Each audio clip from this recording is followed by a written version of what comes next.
like to talk to you today about a whole new way to think about sexual activity and sexuality education by comparison.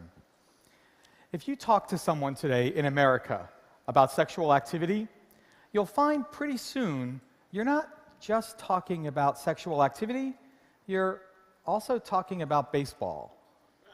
Because baseball is the dominant cultural metaphor that Americans use to think about and talk about sexual activity. And we know that because there's all this language in English that seems to be talking about baseball, but that's really talking about sexual activity. So for example, you could be a pitcher or a catcher, and that corresponds to whether you perform a sexual act or receive a sexual act. Of course, there are the bases, which refer to specific sexual activities that happen in a very specific order, ultimately resulting in us scoring a run or hitting a home run, which is usually having vaginal intercourse to the point of orgasm, at least for the guy. You can strike out, which means you don't get to have any sexual activity. And if you're a bench warmer, you might be a virgin or somebody for whom whatever reason isn't in the game, maybe because of your age or because of your ability or because of your skill set. A bat's a penis, and a nappy dugout is a vulva or a vagina. A glove or a catcher's mitt is a condom. A switch hitter is a bisexual person, and we gay and lesbian folks play for the other team. And then there's this one. If there's grass on the field, play ball. And that usually refers to if a young person, specifically often a young woman, is old enough to have pubic hair, she's old enough to have sex with. This baseball model is incredibly problematic. It's sexist, it's heterosexist, it's competitive, it's goal-directed, and it can't result in healthy sexuality developing in young people or in adults. So we need a new model. I'm here today to offer you that new model, and it's based on pizza. Now, pizza is something that is universally understood and that most people associate with a positive experience. So let's do this. Let's take baseball and pizza and compare it when talking about three aspects of sexual activity: the trigger for sexual activity, what happens during sexual activity, and the expected outcome of sexual activity. So, when do you play baseball? You play baseball when it's baseball season and when there's a game on the schedule. It's not exactly your choice. So if it's prom night or a wedding night or at a party or if our parents aren't home, hey, it's just batter up.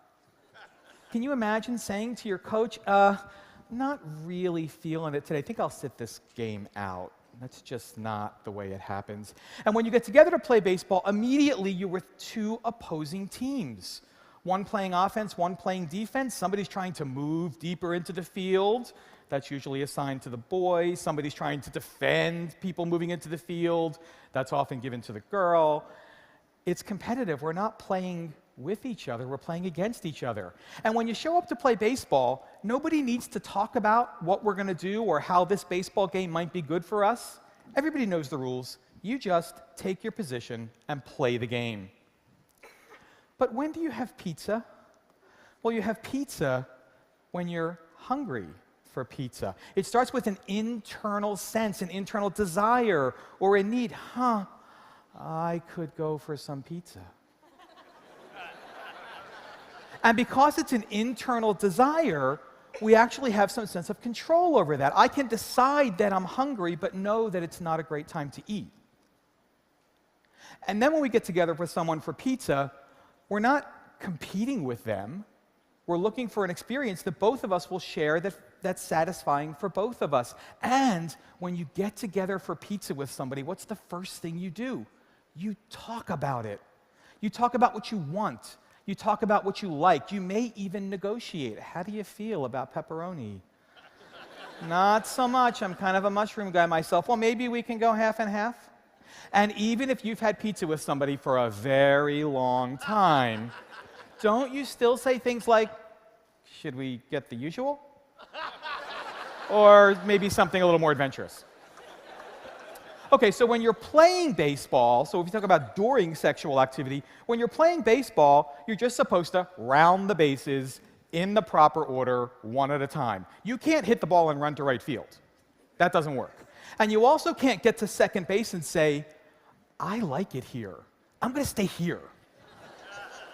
No. And also, of course, with baseball, there's like the specific equipment and a specific skill set. Not everybody can play baseball. It's pretty exclusive. Okay, but what about pizza? When we're trying to figure out what's good for pizza, isn't it all about what's our pleasure? There are a million different kinds of pizza. There's a million different toppings. There's a million different ways to eat pizza. And none of them are wrong. They're different. And in this case, difference is good, because that's going to increase the chance that we're having a satisfying experience. And lastly, what's the expected outcome of baseball? Well, in baseball, you play to win. You score as many runs as you can. There's always a winner in baseball, and that means there's always a loser in baseball. But what about pizza? Well, in pizza, there's no winning. How do you win pizza? You don't. But you do look for, are we satisfied? And sometimes that can be different amounts over different times or with different people or in different days. And we get to decide when we feel satisfied. If we're still hungry, we might have some more. If you eat too much, though, you just feel gross. So what if we could take this pizza model and overlay it on top of sexuality education? A lot of sexuality education that happens today is so influenced by the baseball model, and it sets up education that can't help but produce unhealthy sexuality in young people, and those young people become older people.